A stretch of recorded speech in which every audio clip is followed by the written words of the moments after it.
सुखदेव जी कहते हैं 7 दिन कम होते हैं क्या परीक्षित?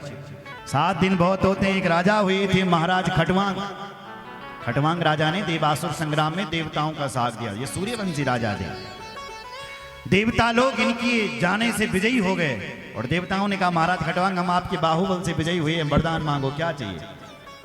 तो खटवांग राजा ने कहा ये बताओ कि मैं जिंदा कितना हूं, वरदान तब मांगूंगा। जो देवताओं ने अपनी दिव्य दृष्टि से देखा तो क्या दिखाई पड़ा कि हे महाराज खटवांग राजा आप तो एक मुहूर्त बचे हो, बस 48 मिनट। 3 घंटे का एक पहर होता है, 2 घंटे का एक लगन होता है, 24 घंटे का अहोरात्र होगा, 48 घंटे का एक मुहूर्त होता है। इसलिए तुम एक मुहूर्त बचे हो। तो राजा ने कहा मुझे यहां से गंगा जी के तट पर ले चलो। राजा को, खटवांग राजा को गंगा जी के तट पर ले गए। महाराज खटवांग ने संसार की सारी आसक्ति को छोड़ दिया और भगवान के चरणों में मन लगाया। जैसे ही एक मुहूर्त पूरा हुआ, मुहूर्तासरमुत्सृज्य गतवान अभयम हरिम, एक मुहूर्त में महाराज खटवांग ने मुक्ति को पा लिया है परीक्षित। जब खटवांग राजा एक मुहूर्त में मुक्ति पा सकता है तो तवाप्य तरहि कौरव्य सप्ताहम जीवितावधि, तुम्हारे पास तो 7 दिन है, तुम तो 7 दिन तक जीवित हो, तुम भी मुक्ति को पा सकते हो साहब। देखो साहब, कुछ डॉक्टर ऐसे होते हैं जो मरीज का हाथ पकड़ते ही ठीक कर देते हैं। क्यों? अरे हमारी एक गोली खाते ही ठीक हो जाएगा, तुम क्यों चिंता करते हो, धैर्य रखो। कुछ लोग या ना भी भलो बुखार तो भी हार्ट अटैक आ जाए, डरे जनते नहीं। अरे तेरी आंखें पीली हो रही, कहीं पीलिया तो नहीं हो गया तुझे? और गले में दर्द और हो गया, कहीं कोरोना तो नहीं हो गया? कहीं नहीं भी बोले विचार है उन्हें बुखार तो। लेकिन कुछ डॉक्टर ऐसे होते हैं धैर्य दिलाते हैं, भाई चिंता मत कर, ये गोली खा ठीक हो जाओगे। क्यों? बोलने से वो ठीक हो जाता है। सुखदेव जी का विश्वास देखिए परीक्षित। 7 दिन कम है क्या?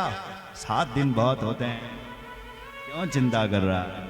मुझे देखो, मैं भी उस निर्गुण ब्रह्म की सत्ता में परिनिष्ठित था। परिनिष्ठितोपि नैर्गुण्या उत्तम श्लोक लीलया। हे परीक्षित, मैं उस निर्गुण निराकार ब्रह्म की सत्ता में ध्यान मगन था। उत्तम श्लोक लीलया, मैंने भी भगवान भागवत के 2 श्लोक सुने। गृहीत चेता राजर्षि, हे राजर्षि परीक्षित, मेरा चित्त खिंच गया और मैं भागवत का दीवाना हो गया।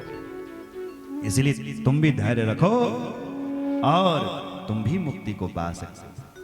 परीक्षित ने पूछा गुरुदेव ये बताओ कि भगवान का ध्यान कैसे, क्या करें उसका ध्यान, भगवान का ध्यान करने के लिए? बोले हे परीक्षित, सबसे पहले जितासन बनो। जितासनो जितश्वासो जितसंगो जितेन्द्रिय स्थूले भगवतो रूपे मनः संहारयेत्। हे परीक्षित, सबसे पहले जितासन बनो, एक आसन पर बैठना सीखो। जितासन जितश्वास, श्वास को जीतो। अगर व्यक्ति श्वास कम खर्च करे तो वो 120 वर्ष 5 दिन तक जिंदा रह सकता है संसार में, क्योंकि हमारी उम्र 120 वर्ष 5 दिन की है महाराज। लेकिन श्वासें कम खर्च करनी है। हम लोग श्वास खर्च कर लेते हैं, कैसे टेंशन हो गई हमने ना, मैथुन क्रिया ज्यादा कर दी तो सांसें चल रही है, सांस खर्च हो रही है, इसलिए श्वासों को कम खर्च करें। जितश्वास, आयु थोड़ी नहीं मिली हमें, श्वासें मिली हुई, इसलिए इन श्वासों को जीतें, प्राणायाम करें, योग करें। जितश्वास जित संगो जितेन्द्रिय, संग को जीतें। एक संगी ही जो इंसान को महान बना देता है और एक संगी ही तो है जो उसको गर्त में गिरा देता है। एक सांप जब गलियों में घूमता है तो लोग उसको डंडे मारते हैं, और वही सर्प जब शिवजी के साथ खड़ा हो जाता है साहब ना, तो लोग बोलते हैं दूध पिलाओ ना, पिलाओ ना। संग का कितना अर्थ है कि भाई सांप यहाँ घूमे तो लोग मार देंगे उसे, और वही सांप यदि शिवजी के साथ रहे तो हम उसको दूध पिलाएंगे। इसका मतलब संग तुमने किसका किया है? जब तुम महान व्यक्ति का संग करते हो तो तुम महान हो जाते हो, जब तुम निम्न आदमी का संग करते हो तो गर्त में गिर जाते हो। संत संग अपवर्ग करहि कामी भव करपन। पक्षीराज गरुड़ काक भुसंडी को कह रहे हैं, हे भाई, सत्संग करने से और संगति करने से जीव सुधरता है।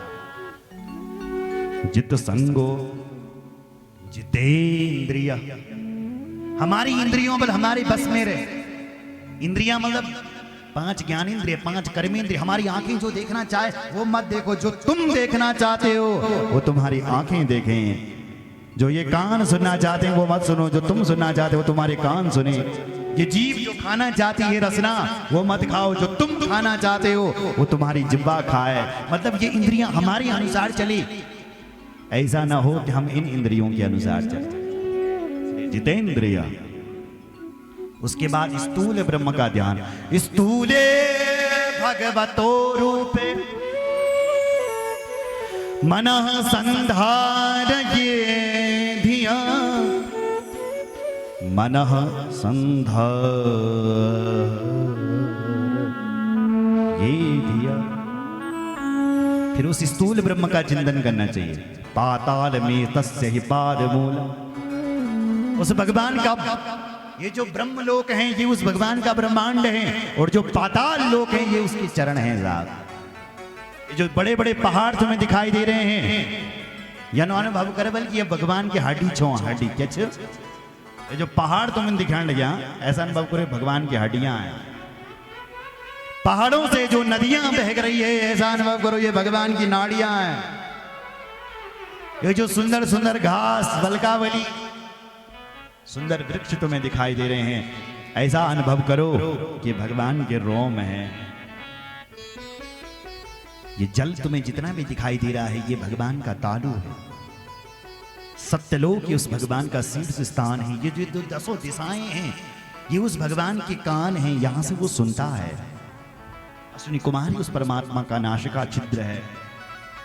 ये जो दिन रात हो रही है ये भगवान की पलकें झपक रही है। जैसे आपकी पलकें निमेश, आंखों को निमेश कहते हैं, जैसे ये आंखें झपक रही है ऊपर नीचे हो रही, ऐसी ये रात दिन हो रही है भगवान की पलकें झपक रही है साहब। स्नेह उस परमात्मा के दांत हैं, माया ही उस परमात्मा की मुस्कान है, लज्जाई उस भगवान के ओंठ हैं, प्रजापति ही उस भगवान की मूत्रेंद्रिय हैं, समुद्री उस भगवान का कोश हैं। ऐसा समझना चाहिए। जो हवा चल रही है ये भगवान श्वासें ले रहे हैं, ये अनुभव करना चाहिए कि भगवान श्वास ले रहे हैं। ये जो समय चल रहा है ये भगवान की चाल चक्र है। ये बादल जो तुम्हें दिखाई दे रहे हैं ये भगवान की केस हैं। ये संध्याएं हो रही है ये भगवान वस्त्र बदल रहे हैं। चंद्रमा ही उस परमात्मा का मन है, रुद्र ही उस भगवान का अहंकार है। घोड़े, खच्चर, ऊंट, हाथी ये उस भगवान के नाखून हैं। और जो रंगीले बिंगीले चित्रकारी पक्षी जो तुम्हें दिखाई दे रहे हैं ये उस भगवान की चित्रकला है। सुंदर ब्राह्मण ही उस परमात्मा का मुख है। भगवान का द्विमुख बल, एक ब्राह्मण और दूसरा अग्नि। अग्नि में स्वाहा, ब्राह्मणों के मुख में आहा। भगवान कहते हम 2 मुखों से खाते हैं, अग्नि में स्वाहा, ब्राह्मणों के मुख में आहा। जब आप ब्राह्मण को भोजन कराते हैं तो भगवान कहते हैं जब ब्राह्मण देवता डकार लेता है तो उस डकार से मैं तृप्त हो जाता हूँ। ना हम तथात्म यजमान हविर वितान स्योचाद घृत पुलत हुत भुंग मुखेन ब्राह्मणस्य मुखतश्चरतोनुघासं तुस्तस्य वय्य निज तय निज कर्म पाकई। ब्राह्मण के मुख से पाकर के मैं जितना तृप्त होता हूँ उतना तृप्त बलाग्नि के स्वाहा स्वाहा करने से नहीं होता हूँ साहब। बोलो जय श्री राम। छत्री उस भगवान की भुजाएं, वैसे ही उस परमात्मा की नाभि और चरण ही उस भगवान के कनिष्ठ वर्ण का व्यक्ति है। बोलो रामचंद्र भगवान की। कौन सी कामना से कौन से देवता का यजन करना चाहिए अलग अलग बताया। अगर तुम्हें ब्रह्म तेज चाहिए, वायु लंबी आयु चाहिए तो बृहस्पति की उपासना करो। संतान की कामना है तो प्रजापतियों की उपासना करो। लक्ष्मी चाहिए तो माया देवी की उपासना करो। विद्या कामस्तु गिरीशम, देवी मायां तो श्री कामस्तेजस कामो विभावशु वशु कामो वसुन रुद्रान वीर्य कामो वीर्यवान। अरे अगर अन्य की कामना है तो देव माता आदिति की उपासना करनी चाहिए। पुत्र की कामना है, राज्य की कामना है तो विश्वदेव की उपासना करनी चाहिए। शरीर पुष्ट नहीं होता तो पृथ्वी की आराधना करो। लंबी आयु चाहिए तो देवताओं के डॉक्टर हैं अश्विनी कुमार, उनकी उपासना करो। ये अश्विनी कुमार बल जवान बना देते हैं व्यक्ति को। सौंदर्य की कामना है या सुंदर स्त्री की कामना है तो उर्वशी की उपासना करो। रूप की कामना है तो गंधर्वों की उपासना करो।